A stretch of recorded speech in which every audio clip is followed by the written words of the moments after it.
Happy Sunday, Bayang Kasimusta ng linggo, November 12, 2023. Yan. Bali, maninipis naman ulit ang lineup natin. Meron tayong 7 races lang, no? Kasi nga, abangan natin yung next week ng November 19. Yung Marho Stakes Race, no? Yung lalabas yung mga talagang magagaling.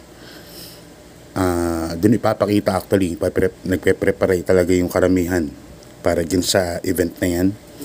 Kasabay rin ng Ambassadors Cup, yung mga imported ng mga pinakamagagaling na imported natin dito sa bansa, maglalaban-laban para sa Sunday. Yan, sila Righteous Ruby, Treasure Hunting, Chastalu. Yan, nagbabalik ulit si Chastalu, no?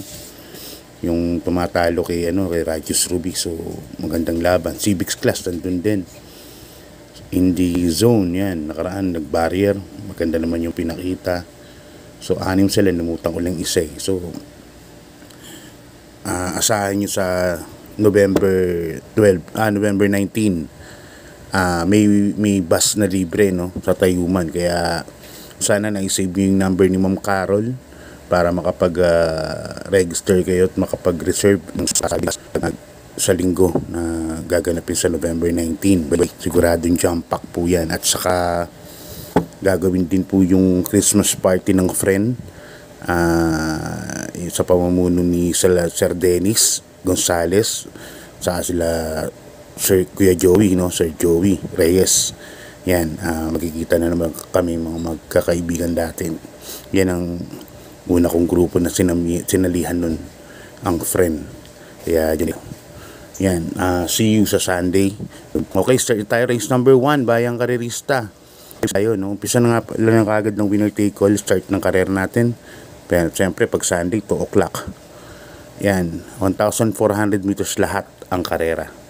So race number 1, di 5 kabayo lang po, may couple entry pa, so for betting options lang tayo. Dito actually dalawa lang nakikita kong malaki panalo, number 1 Sis Royal, saka number 4 Malibu Princess. Si Bismarck nakaraan nakitaan ko na rin ng remate, kaya lang di ko alam kung kakayanin yung dalawa. Pero mamimili na lang ako kasi 4 lang po ang kalahok dito. Pipili ako. Susuluhin ko na number 1 Sis Royal, sa kanya ni Jackie Christian L. Advincula. Pinagbatayan ko rito yung sweepstakes, yung maiden race na nandun Sis Royal, dumating ng tercero sa kanya ni John Alvin. At mas may inam to sa tingin ko dun sa 4 Malibu Princess. Kaya yan, race number 1, solo po ako dyan. Number 1 Sis Royal, kasi 4 lang ang entries, no? So yan, race number 2, Bayang Karerista. Umpisa ng pick 6 natin yan. Class 4, 16 points to 21 points. Yan, dito sa Doña Chicha, iikot lang. Speed Revolution, Bukawi River Town, yan, mga mabibilis yan. Pero syempre, number 1, pipiliin ko Doña Chicha, kabayan ni Boss JC de los Reyes. Ito kasi, pag nauna, mas magaling. Pag sumunod, magaling din. So, flexible po itong kabayan na ito. At alam niyo naman po si Boss JC de los Reyes, win with honor din po yan. Lagi pong labas sa connection niya. Pag nakita niya may panalo po yung kabayan niya, parang si Andres Bonifacio lang yan, sugod sa panalo. Yan. Kaya yan, first choice ko, number 1, Doña Chichay. Second choice ko, number 2, Dugong Bughaw, kasakyan ni Jackie Claro Espare Jr. Nakaraan, segundo po ito kay Lucky Nono. Nung pag-angat, saka lang ulit tumakbo si Dugong Bughaw nun, kay Lucky Nono. Kaya sa tingin ko, ito ang protection, o magandang kalaban din. May panalo pa rin po yan, yung race, sa race number 2. Kaya Doña Chichay saka Dugong Bughaw po para sa race number 2. Okay, lipat tayo sa race number 3. Bayang Karerista class 5 split, no? Dito may 6 runners tayo. Yan. At actually, pwede ko nang saluhin dito yung number 5 Cristiano. Ang tinalent si Jawo at saka si Victorious Passion, no? Sa isang mile race nung nakaraan, yung snowbearing yun. Kaya kita nyo, nandiyan pa rin sa grupo, next siya. Pero parang nagamayin kaagad ni Hapon Taborto nung pinaremati sa last 400, tuloy-tuloy, dumaan pa sa gitna. At nanalo pa ng mga isang kabayo mahigit kay Jawo. Kaya sa tingin ko medyo lamang din po ito. Yung number 5, Cristiano. Protection ko lang, yung number 1, bagay na bagay yan. For forecast or trifecta, ganun. So, protection na rin, number 1, malay nyo, di ba? Baka machamba si Cristiano. Pero tingin ko, medyo lamang na lamang si Cristiano rito, number 5. Okay, Bayang Karisa, lipat na po tayo sa race number 4. Ito, race number 4 natin, class 5, 11 points to 15 points. Dito, may 6 runners po tayo. Ito, tingin ko, medyo maraming may panalo rito. Yung 2, Del Monte, Tras Aliana, 4, Nicole's Favorite, number 5, I Tell You, saka number 6, Inocare. Yan, tingin ko may mga panalo. Si Happy Maggie, tingin ko hindi lalaban to. Kasi, nasa 13 na siya. Pag nanalo pa siya dyan, hindi na siya makakababa ng 15. Anyway, gina natin.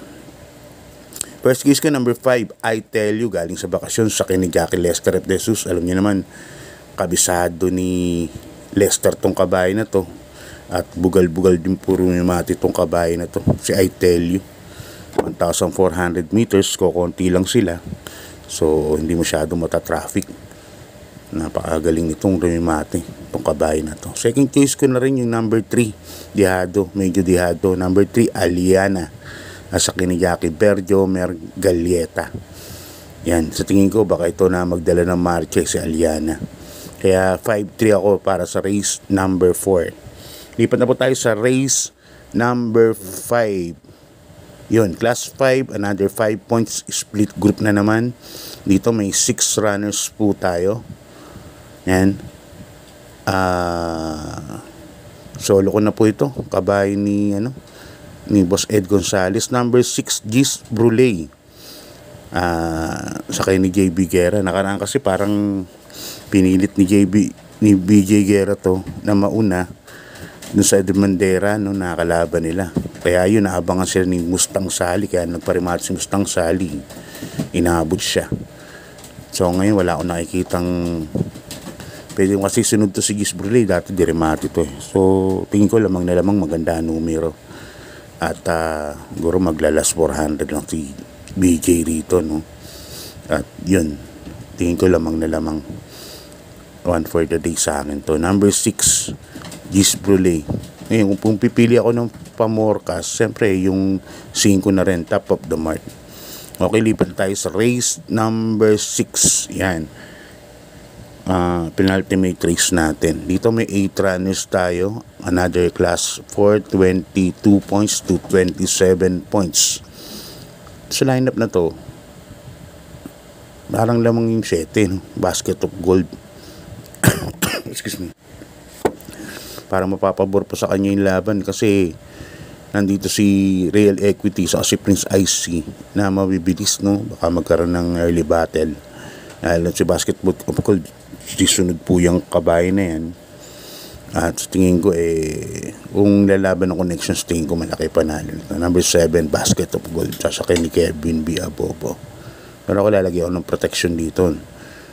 Then number 8, El Mundo, sasakay ni Jackie Asyong Uy Jr.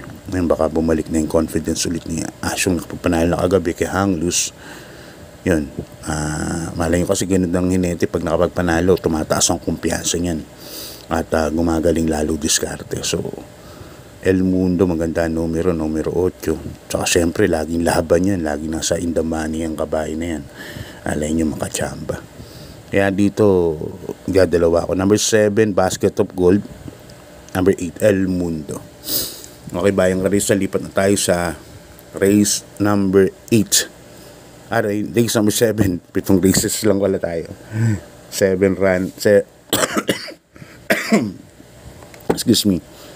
8 runners tayo rito. Yan, race number 7. Yan.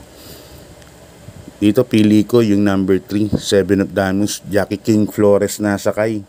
Yung nakanan, yung bata kasi yung apprentice, si Jackie JD Calagos. Okay naman yung bata na yun. Kaso, syempre, parang decision making yun Nasa loob siya ng pista, siya nasa ibabaw ng kabayo. So, syempre, decision making ginawa niya. Medyo maluwag yung balya. Kaya pumesto na kagad siya. which is sa tingin ng iba, tingin ko din, parang yun ang ikinatalo niya ng last race kay Happy Maggie, no? Tingin ko lang din, tingin ko pwedeng mali, pwedeng tama. Ganun. Kasi parang napaaga talaga. Basa ng iba, talagang napaaga. Parang ganun. Ako rin tingin ko napaaga. Kasi sa 7 of Diamonds, gusto niyan talaga parang re-rectahan mo lang siya. Parang ganun. Kaya siya pa rin ang first choice ko rito. Number 3, 7 of Diamonds. Second choice ko, yung number 6, Great Angie. Yan sa kay ni Jackie, si Espare Jr. Si Great Angie nakaraan. Ganda na rin ng tinakmo nito. Pang-apat, no, kala Cold Digger. Naglaban-laban sila Cold Digger, sila Prince Uno, no? Kaya medyo mabigat na nakalaban to sa tingin ko. At yan ang magiging kalaban ni 7 of Diamonds, si Great Angie. Ang ganda tinakbo nakaraan. Baka mag-improve pa, no? So, para sa last race, dalawa lang pili ko. Number 3, 7 of Diamonds, at saka number 6, Great Angie. So, ganyan na lang, Bayang Karisa. Saka na lang po ako mag-shout out. At ginawa ko to ngayon. Hindi pa nag-umpisa ang race 1 ng Sabado. Para at least mas maaga yung makita po yung mga tips ko. So, God bless po, good luck, at maraming salamat po.